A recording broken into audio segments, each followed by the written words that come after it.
Vi er Emma og Cecilie, og vi vil gerne fortælle om Ebola i form af en præsentation. Ja, og nu vil jeg snakke lidt om, hvad Ebola det er. Ebola det er en menneskesygdom med høj dødelighedsprocent. 90% af alle Ebola-smittede dør af sygdommen. Det er en feber, og den kaldes også for en hæmorragisk feber, hvilket også betyder en blødningsfeber. Og det skyldes, at når man kommer til sidst i forløbet af sygdommen, så kan man gå hen og få indre og ydre blødninger, som man går hen og dør af.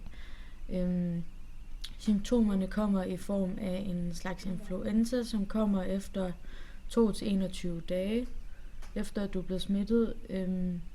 Det indebærer, at man får høj feber og mathed og hovedpine og muskelmavesmerter. Og så kan der forekomme diarré og opkastninger, udslæt, lever- og nyresvigt, og så til sidst kommer blødningerne, som man så dør af. Her ses så Ebola-virusen. Ja. Hvordan smitter Ebola? Ja. Ebola smitter igennem kropsvæsker, og det kan være i form af sved og opkast og sæd og spyt og blod.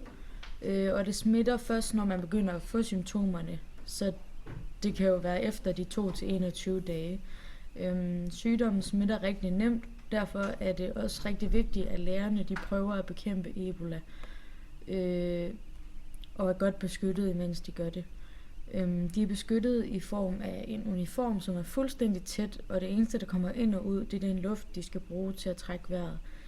Men det er svært at undgå det helt, fordi når de tager dragten af og på, skal der skiftes handsker og sådan noget der, så er det nemt at få nogle af de her væsker på sig, og så er det, at de bliver smittet. Så det er svært at holde det sikkert. Hvor startede den? Ja. Ebola er jo opkaldt efter Ebola-floden i DR Congo, hvor det første udbrud fandt sted i 1976. Man er stadig lidt usikker på, hvor virusen kommer fra, men man mener dog, at det er fra den her frugtflagermus, som bærer virusen. Og den her flagermus er så immun over for virusen, men det er vi mennesker så ikke. Ebola-epidemien. Yes.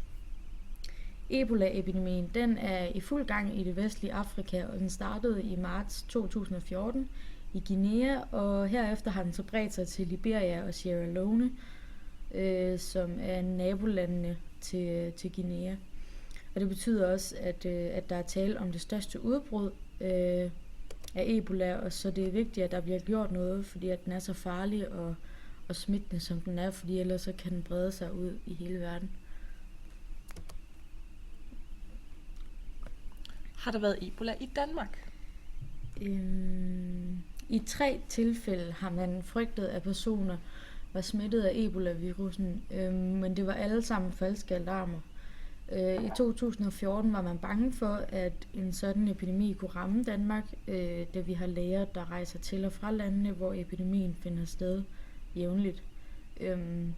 Men Sundhedsstyrelsen slår fast, at det ikke er muligt, at sådan en epidemi opstår, da vores sundhedssystem er for stærkt til, at det kan ske på samme måde som nede i Afrika, hvor de ikke har de samme ressourcer, som vi har. Men Ebola har været rigtig tæt på, fordi at vi havde jo et tilfælde af, at en norsk læge blev smittet, men hun blev heldigvis kureret, som så gør, at hun er immun over for smitten nu. Hvordan kan Ebola bekæmpes? Den bekæmpes bedst ved, at så få som muligt bliver smittet selvfølgelig. Og når folk får den, skal personen have de bedste omstændigheder for at bekæmpe sygdommen selv, da man ikke har fundet et endeligt vidundermiddel endnu til at bekæmpe den her dødelige sygdom. Dog har man fundet et stof, som hedder ZMapp, som skulle være helbredende for folk med Ebola-smitte. Det har for eksempel hjulpet den norske læge og nogle amerikanske læger, som blev smittet af Ebola, da de var i Afrika for at bekæmpe sygdommen. Hvad gør Danmark i kampen mod Ebola? Altså i Danmark, der har vi en række indsamlinger i form af organisationer, der samler ind til sådan nogle ting i Afrika. Og herunder er der så indsamlinger, som bekæmper Ebola. Vi sender samtidig læger derned fra Læger Uden Grænser og sådan nogle læger andre steder fra, som hjælper i områder med at få folk raske fra den her sygdom. Ja. Hvordan kan du hjælpe?